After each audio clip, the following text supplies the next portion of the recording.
Have you ever felt like your whole life was already mapped out for you, long before you got the chance to choose your own road? Maybe you grew up in a family where expectations were passed down like old recipes, each generation quietly told who to be and what to become. For some, that's a comfort. For others, it can feel like a heavy coat you never asked to wear. My name is Emily Carter, and for most of my life, I was known as the girl who did everything right until the day I stopped. People say success is simple study. Hard, make the right choices. Don't let anyone down. But what happens when the right path for everyone else feels all wrong for you? If you've ever stayed up late wondering whether you're failing or just finally listening to your own heart, then maybe like me, you've realized that not all journeys are meant to follow a straight line. Sometimes the most meaningful detours begin with a single silent act of courage. In my family, I was the golden child, the firstborn, the straight-A student, the one everyone quietly assumed would make them proud. I wore that title for years, letting it shape my days and my dreams, until one season of deep exhaustion forced me to pause. There was no dramatic crisis, no explosive rebellion, just a slow unraveling, a growing sense that I was drifting away from myself, step by careful step. I didn't know then that burnout could sneak in so quietly, or that it would be the spark that changed my life forever. So, this is not a story about failure. It's not even a story about breaking the rules. It's a story about what happens when you decide to stop chasing someone else's version of happiness and start searching for your own. Over the next hour, I want to share with you not just the ups and downs, the heartbreaks and small victories, but the quiet lessons that come from daring to walk a different road. If you've ever been called a disappointment or wondered if you'd ever feel whole again, I hope my story helps you believe that it's never too late to begin again. Before we dive in, I want to ask you, have you ever felt the world expecting one thing from you, while your heart quietly asks for something else? Leave me a comment if you have. I'd love to know where you're watching from and what dreams you're still carrying inside. Because sometimes the journey toward yourself starts with a single honest conversation. And who knows, maybe tonight is the night you begin your own. When you're the firstborn in a family like mine, you don't just get a name, you inherit a set of silent promises. I grew up in a sunlit apartment in Queens, New York, where my mother pinned every report card to the fridge, and my father introduced me to his friends as our future doctor. At every birthday, my grandmother would squeeze my hand and whisper, "You'll do great things, Emily." I learned early that love in my family often came bundled with expectation, the kind you feel in the space between a parent's proud smile and the subtle tightening of their jaw when you fall short. There was never any yelling or pressure written in bold. Instead, it was woven into the bedtime stories about doctors and leaders, the quiet nods of approval when I brought home another A, the gentle but insistent reminders to make us proud. At first, I wore these dreams like a warm coat, comforting and familiar. But as I got older, that same coat began to weigh me down heavy with a future I never chose. It's easy from the outside to mistake this kind of upbringing for privilege. And in many ways, it was. My parents made sacrifices so I could attend the best schools, take piano lessons, join science camps in the summer. But there's another side to being the golden child that few people talk about. You learn quickly that your value is measured by your ability to keep making others proud, to never let the shine dull for even a moment. I remember sitting at the dinner table as a teenager, listening to my parents gently tease my younger brother Ethan for being less ambitious, more free-spirited. I watched the way he could laugh off a bad grade or change his mind about what he wanted to be. In my heart, I envied him. While he floated through his days, I moved through mine like a tightrope walker, afraid of what might happen if I let myself stumble. My life became a series of checkboxes, honors classes, perfect test scores, early acceptance letters. Each achievement was celebrated, but every success also raised the bar just a little bit higher. The pressure built quietly like water behind a dam. By the time I entered college, majoring in pre-med felt less like a choice and more like an inevitability. Friends would ask what I wanted for my future, and I'd parrot the dreams I'd absorbed: white coat stethoscope, a corner office in a big city hospital. Deep down, a small part of me wondered if there could be something else. But I kept those thoughts buried under the weight of expectation. I see now how common this story is, especially in families that came to America hoping for something better. My mother's parents were Irish immigrants. They worked long nights so their kids could dream bigger dreams. For her, my achievements were a kind of redemption for the hardship she'd seen. For my father, a union worker who still carried the scars of layoffs and lost jobs, my golden path was proof that all his sacrifices had meant something. How could I risk letting them down looking back? I realized that the burden of being the golden child isn't just about pressure from others. It's the fear that if you ever step off the path, you'll lose the love you've worked so hard to earn. It took me years to understand the difference between love and approval. The lesson is simple, but learning it wasn't. I wish someone had told me that the people who love you most might not always understand your dreams, and that's okay. It's easy to let their hopes become your own until you wake up one day and realize you're living someone else's story. The small moments, the laughter at family dinners, the pride in my mother's eyes, those were real, but they weren't the whole picture. Eventually, I would have to decide if I wanted to keep chasing a life that looked perfect from the outside or if I was brave enough to begin searching for something that felt true on the inside. That's the lesson I want to leave you with. As we step further into this story, love can sometimes be mistaken for expectation, and approval isn't always the same as belonging. If you've ever found yourself trying to earn affection by following a script you didn't write, know that you aren't alone. In the next part of my journey, I'll share what happens when the weight of all those silent promises finally became too much to carry, and how a quiet unraveling led me not to failure, but to the very beginning of finding myself. No one ever talks about how quietly exhaustion can change the shape of your life. For a long time, I believed burnout was something that happened to people who didn't care enough, who didn't work hard enough, who simply gave up when things got tough. I thought I was different, stronger, more determined, somehow immune to the shadows that crept up on others. But the truth is, burnout isn't loud or dramatic. It doesn't arrive with a warning. It sneaks in through the cracks, a forgotten meal, another late night, the ache behind your eyes as you scan textbook pages that refuse to stick. My sophomore year of college, I started waking up tired and going to bed exhausted, my dreams filled with the steady tick of clocks and endless lists of things to do. The world around me grew smaller, the colors dimmer, my laughter turning thin and brittle. When friends invited me out, I'd make excuses: I have to study, or maybe next time. But the truth was, even joy began to feel like another obligation on a very long list. The breaking point came one chilly November night when the city was wrapped in a hush and the windows in my dorm reflected only the pale blue of my laptop. I sat at my desk surrounded by flashcards and empty coffee cups, feeling as though I was watching my life through glass. That night, I called my mom, hoping for comfort, for permission to take a breath. She tried to be supportive, but I could hear the worry in her voice, the gentle push to hang in there. You're so close. I didn't have the words to explain that it wasn't about being tired. It was about feeling hollowed out, like my spirit had quietly slipped away when I wasn't looking. I remember sitting on the floor of the communal bathroom, hugging my knees, overwhelmed by a sadness that didn't have a name. That's the thing about burnout. It isn't always about laziness or a lack of resilience. Sometimes it's simply the cost of caring too much for too long without ever letting yourself pause or ask for help. Burnout is more common than most of us admit, especially in a country that celebrates hustle and ambition as the cornerstones of success. So many students I knew struggled in silence, afraid that asking for help meant they weren't cut out for greatness. One friend, Jenna, ended up hospitalized after weeks of pushing herself through migraines and panic attacks. Another quietly transferred to a different major, her once bright spark dulled by the fear of disappointing her family. I saw myself in their stories, but I still told myself I was fine, that if I just worked a little harder, I'd catch up with the person everyone thought I was supposed to be. Looking back, I realize now that burnout doesn't care how smart you are, how much you achieve, or how well you hide your pain. It's not about weakness. It's about being human. We can only run on empty for so long before something gives.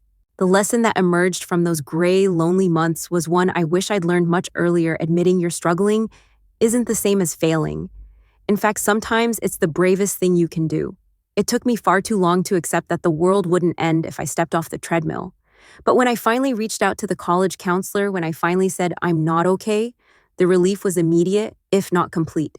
For the first time in years, I allowed myself to feel, to grieve the person I thought I had to be. My counselor asked me a simple question: whose dream are you living? I didn't have an answer then. But just admitting I didn't know was the start of something new. Burnout taught me that our limits are not flaws to be overcome, but boundaries to be respected. If you're in a place right now where even small joys feel far away, I hope you'll believe me when I say that you're not alone and you don't have to prove your worth by suffering in silence. The day I allowed myself to break was the day I began to heal. As we move forward, I want to share how stepping away from the path I'd always followed, how letting go, even when it felt terrifying, wasn't the end of my story, but the start of a much more honest one. In the next chapter, I'll tell you about the day I finally decided to quit and the avalanche that decision set in motion. Some endings arrive like storms, loud, unmistakable, impossible to ignore. Mine came with a soft click of a mouse and the hollow echo of an email, sent at midnight, a formal withdrawal from medical school, addressed to the dean and copied to my advisor. I thought I'd feel relief, maybe a rush of freedom, but instead my stomach knotted with dread. I had always followed the rules, always lived up to expectations, but in that quiet moment, it became clear there was no way to leave the golden path without shattering something. The next morning, I packed a single suitcase, caught a bus across the bridge back to my family's apartment, and practiced what I would say over and over, hoping the right words would make it hurt less for everyone involved. Nothing could have prepared me for the silence that fell when I finally spoke the truth. I'll never forget the look in my father's eyes as I explained, voice trembling, that I needed to step away. He didn't yell, didn't argue, just nodded once his jaw set tight, disappointment flickering across his face, before he stood and left the room. My mother cried quietly into her hands, her grief sharp and raw, and Ethan, my little brother, sat at the kitchen table, tracing invisible shapes on the wood, not daring to meet my eyes. I could hear the disappointment in every measured breath, every clink of a fork against a plate that night at dinner. No one raised their voice, but the air between us grew heavy, thick with unspoken questions. What now? What will people say? I tried to explain the emptiness, the burnout, the sense of drifting further from myself with each passing day, but words never quite landed. My family's dreams for me had become a kind of lifeline for them for me. And suddenly, I'd cut the rope. The ripple effect was immediate. Relatives called to check in their questions, wrapped in concern but edged with judgment. Are you sure this isn't just a phase? Will you try again next year? At church, neighbors offered polite, strained smiles, and I overheard snippets of conversation, little rumors about my breakdown, my change of heart. Friends I'd grown up with, the ones who always cheered me on, began to drift away, uncertain how to support the version of me that didn't come with medals or accolades. In America, we celebrate resilience, but we're less comfortable with the idea of quitting, especially when so much has already been invested. I felt ashamed, like I was betraying not only my parents' sacrifices, but some unspoken promise to everyone who had ever believed in me. It's easy to romanticize the idea of breaking free, but the truth is, sometimes freedom is just another word for being completely terrifyingly alone. Looking back, I see how common this fear is. I've met so many people, brilliant, talented, deeply kind, who stayed in jobs, relationships, or life paths that made them miserable because the thought of letting someone down seemed worse than letting themselves down.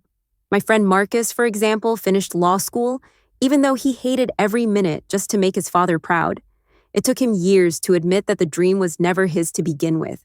And there's Lisa, who turned down an art scholarship because her mother insisted she become an accountant. These stories are everywhere, quietly echoing through families, churches, schools. If no one ever talks about it, it's because the shame runs deep, and the cost for many is never counted until it's too late. But here's what I wish someone had told me. Then sometimes disappointing others is the bravest thing you can do for yourself. Walking away from the path everyone else mapped out doesn't mean you're lost. It just means you're finally listening to the quiet voice inside that says, "This isn't right for me." There is a cost to honesty, and yes, it can feel unbearable at first. But there is also a strange quiet power in taking ownership of your choices, even when the world doesn't understand. That lesson didn't come easily. For a long time, I lived in a kind of limbo, feeling out of place everywhere I went, haunted by the idea that I'd let everyone down. Still, endings create space for something new. In the weeks that followed, I found myself searching for small joys. A walk in the park, a book I'd always meant to read, late-night conversations with Ethan, who admitted he'd always envied my certainty. It was in those unplanned, ordinary moments that I started to wonder what life might look like if I built it from the ground up. No script, no applause, just curiosity and hope. In the next part of my story, I'll share how an unexpected encounter at the local library led me to the first flicker of a new purpose, one that would eventually change more lives than I ever imagined, starting with my own. After the noise of disappointment faded, what remained was a strange and tender quiet, a liminal space between what I had left behind and whatever might come next. The days felt unstructured, almost unfinished, and I moved through them as if the world had slowed to half speed. I tried new things, but nothing seemed to stick. I baked a lopsided cake, started a journal, even volunteered at the animal shelter. Yet every evening, as dusk painted the city gold, I wondered if I would ever feel useful again. That's the overlooked pain of starting over, not just grieving the life you lost, but relearning what it means to be needed to belong. Sometimes you find that sense of purpose in the most unexpected places, and for me it began with a simple question at the public library. One Wednesday afternoon, I wandered into the old brick building near our apartment, desperate for a change of scenery. I'd always loved libraries, quiet, filled with possibility, nobody expecting more from you than silence and a library card. As I browsed the shelves, a soft voice caught my ear. An older woman, small and neatly dressed in a blue sweater, was struggling with the self-checkout kiosk. Her hands trembled as she pressed the wrong button again and again, growing more flustered with every beep. I hesitated, then offered to help. Together we muddled through the process, laughing at our mistakes, celebrating our tiny victory, when the machine finally accepted her books. She told me her name was Mrs. Rivera and explained almost apologetically that her children had given her a smartphone she could barely use. It makes me feel foolish, she confided, like the world sped up and left me behind. I realized as we talked how often technology supposed to connect us can just as easily create new walls. That chance encounter stayed with me long after I left the library.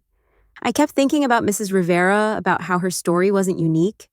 My grandmother, too, had struggled to use her phone, often missing calls from relatives, because she couldn't find the right button. Across the country, millions of older adults were quietly cut off from the digital world, their loneliness compounded by the sense that they were burdens, rather than contributors.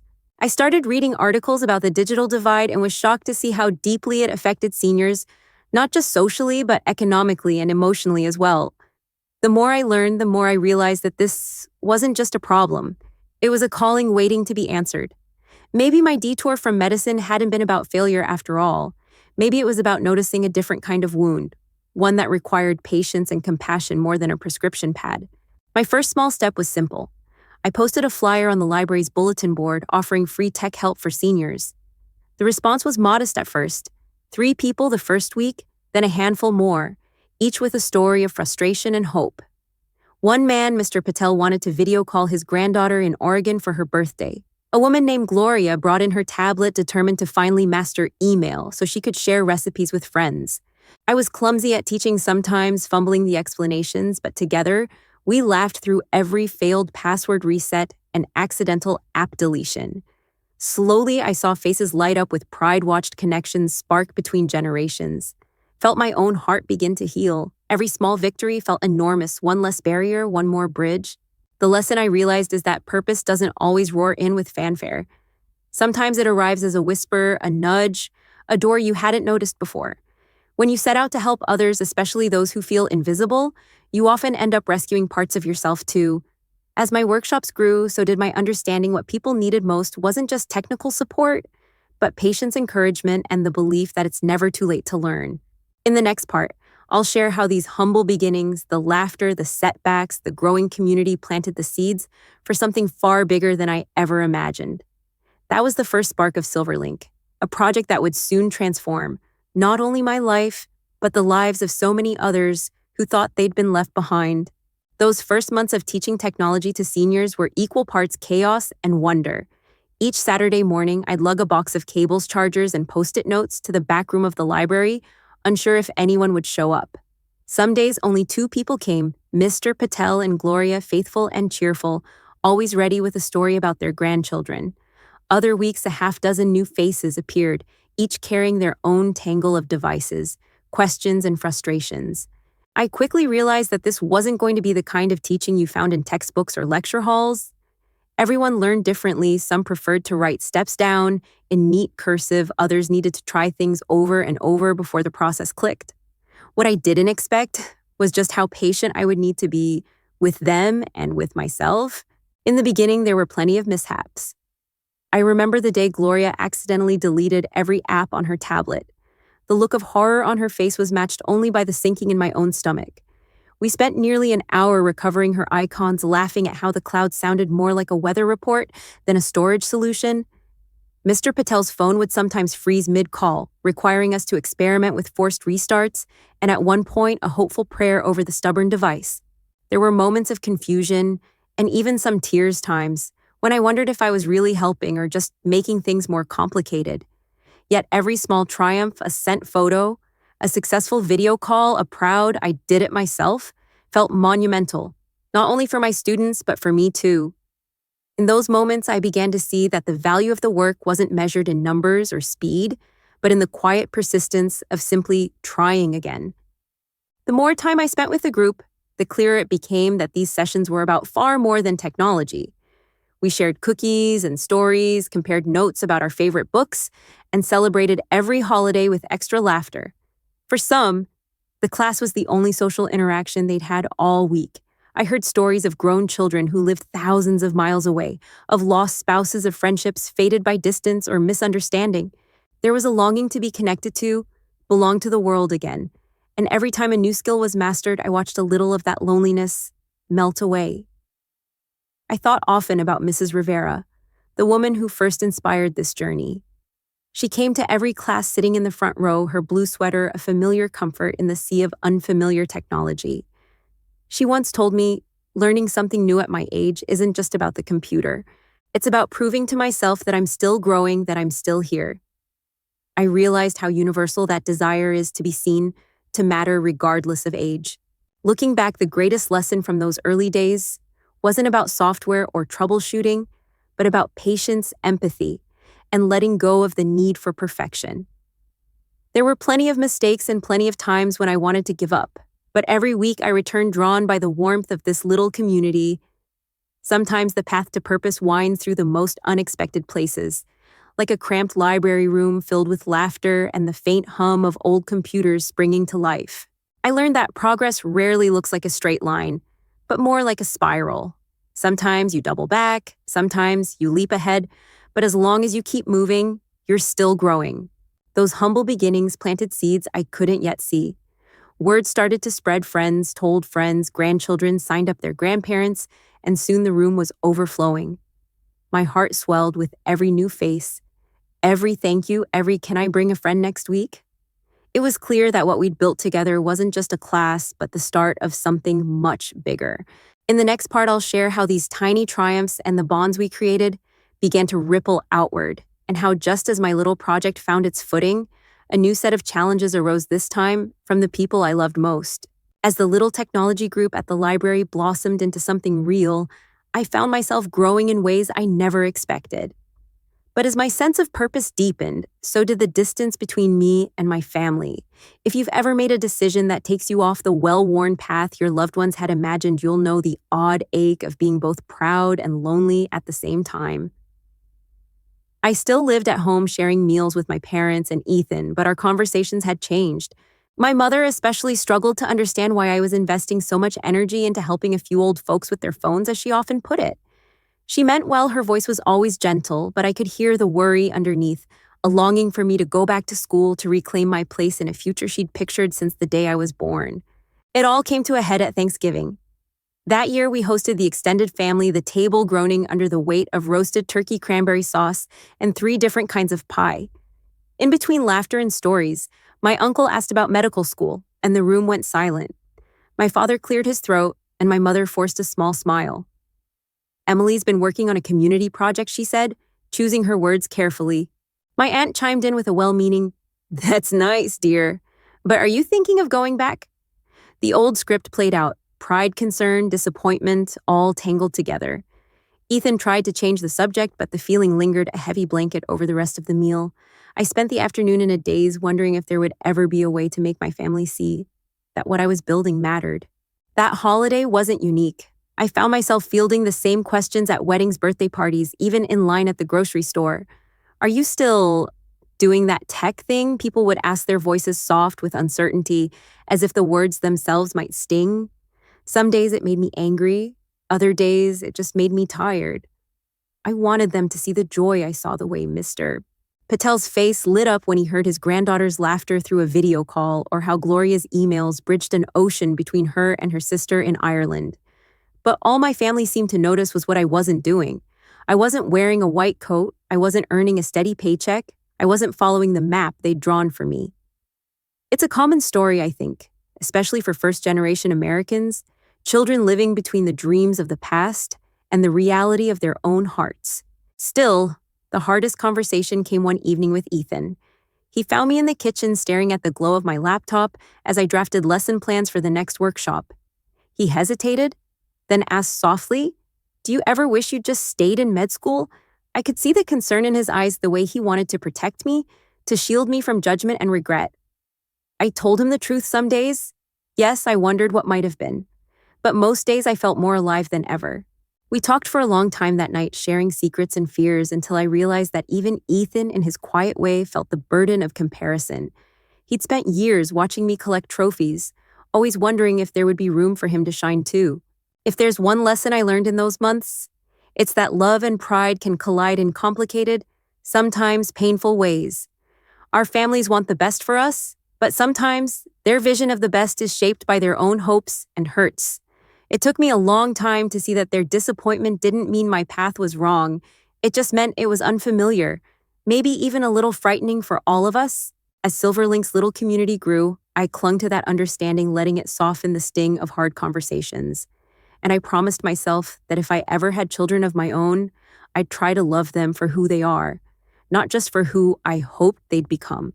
In the next part of my story, I'll share how SilverLink, once just a handful of Saturday classes, began to attract attention beyond our neighborhood, and how just as everything seemed to be gaining momentum, new obstacles appeared, testing my resolve and forcing me to grow in ways I never expected. Word of mouth, it turns out, is a quiet but powerful force. As winter melted into spring, my Saturday tech workshops became standing room only. People I'd never met before, grandparents, neighbors, even a retired teacher who brought homemade cookies filed into the library's back room. Sometimes a nervous grandchild or daughter would wait outside hoping for a miracle that would help their loved one feel less alone. The library's director, Mrs. Holloway, took notice and suggested we apply for a small grant from a local nonprofit that supported digital inclusion. I hesitated. At first, grants sounded official, intimidating, but she insisted, "Emily, what you're doing is changing lives. Let's see how far we can take it." Applying for funding was a crash course in humility. My application was rejected twice before I learned how to translate the real messy magic of our Saturday group into data and bullet points.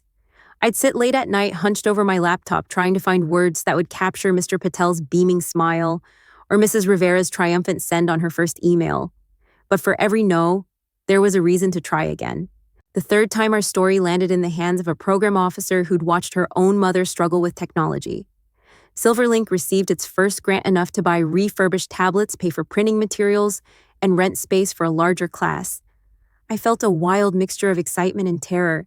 Suddenly, we were official, and with that came a new kind of pressure.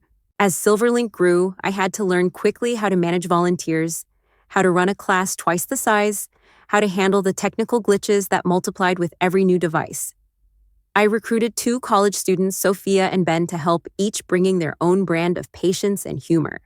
Sophia organized our lesson plans, breaking complicated concepts into small, manageable steps.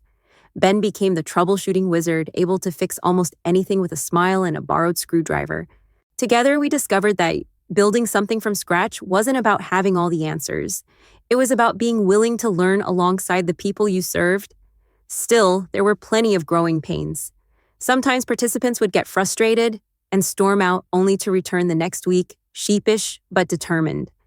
Other times, we'd run out of tablets or spend half an hour stuck on a password reset loop. Each mistake was a lesson in flexibility, humility, and the art of starting over. Scaling up SilverLink also meant navigating skepticism from both outside and within. A well-meaning board member from the Grant Foundation asked if we'd ever considered focusing on a younger, more scalable audience. Family members quietly questioned whether this was all just a phase, wondering when I'd move on to a real job. There were moments late at night when doubt crept in. Was I clinging to a dream too small to matter? What if SilverLink was just a local blip, one that would fade as quickly as it had bloomed? But every time I considered stepping back, a story would remind me why we'd started at all, like the day we helped a Vietnam veteran, Mr. Keen FaceTime his son overseas for the first time or the Saturday. Gloria taught the class how to use emoji, sending a string of purple hearts to her sister, who'd just had surgery. What I learned was this: scaling up isn't about chasing numbers or headlines. It's about staying rooted in the reason you began. Growth brings new challenges, bigger classes, stretched resources, skeptical voices, but it also multiplies the small miracles that made you fall in love with the work in the first place. In America, we're taught to measure success in leaps and bounds, but sometimes the truest measure is simply whether you can show up again and again for the people who need you. With each passing month, SilverLink's name spread further. We were invited to partner with local retirement communities, and one day a community center in a neighboring city reached out, hoping we could train their staff. I felt both elated and overwhelmed, honored by the opportunity, daunted by the responsibility. And just as we found our footing, life sent new hurdles our way: technical failures, negative press, and challenges that tested my resilience more than anything before. In the next part, I'll share how facing those storms nearly broke me, and how with the help of my team and the people we served, we found our way through the darkest moments to something stronger than ever. Success, I learned, doesn't shield you from trouble. In fact, sometimes it invites storms you never could have imagined. The first crisis for SilverLink hit one rainy Thursday in early autumn. I was preparing for a workshop when my phone began to buzz with urgent messages something was wrong with our website. Within hours, participants who depended on us for classes and tech support were locked out, unable to access lesson materials or register for new sessions. Frantic calls and emails poured in from confused seniors and worried family members. It was more than a technical glitch. It was a breach, one that thankfully didn't compromise personal data but was enough to send a ripple of fear through our tight-knit community.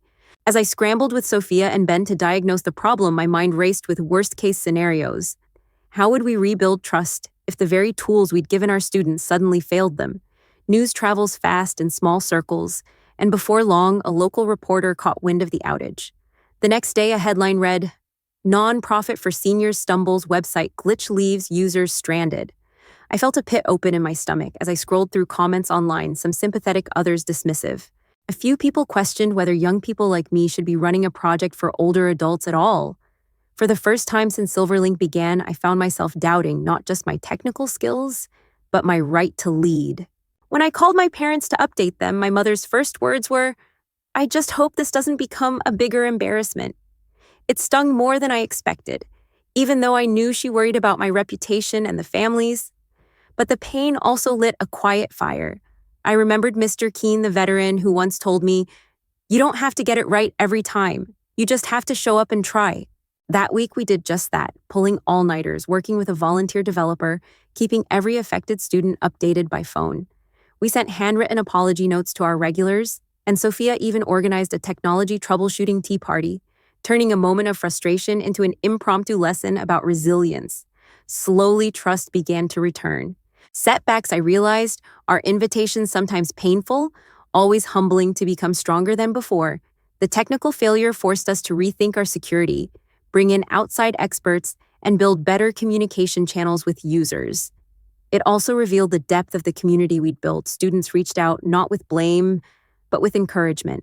One participant, Mrs.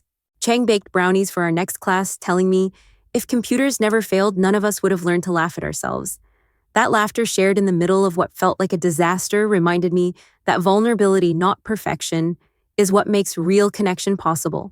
We faced more than one storm that year. A small but vocal critic on social media accused SilverLink of being a band-aid, not a solution, arguing that tech lessons couldn't solve deeper issues of ageism or isolation. I wrestled with that criticism, wondering if we were doing enough. But then I'd remember stories like Gloria's, who through SilverLink reconnected with a friend she'd lost touch with for decades, or Ben's grandmother, who joined an online poetry group and found her voice again. Progress isn't always dramatic. Sometimes it's a quiet shift, a smile, a shared recipe, a newfound confidence. That difficult season taught me a lesson I still carry: real impact isn't about being flawless. It's about showing up when things are messy, listening when people are scared, and owning your mistakes. We emerged with thicker skin, a stronger network, and a renewed sense of mission. And just as the darkest moments can bring out the best in people, those months of hardship prepared us for what came next. The moment SilverLink's reach would go far beyond our city, turning a local dream into a national movement. Every movement, even the quietest one, seems to find its moment when the world finally turns its head and pays attention. For SilverLink, that turning point came almost by accident.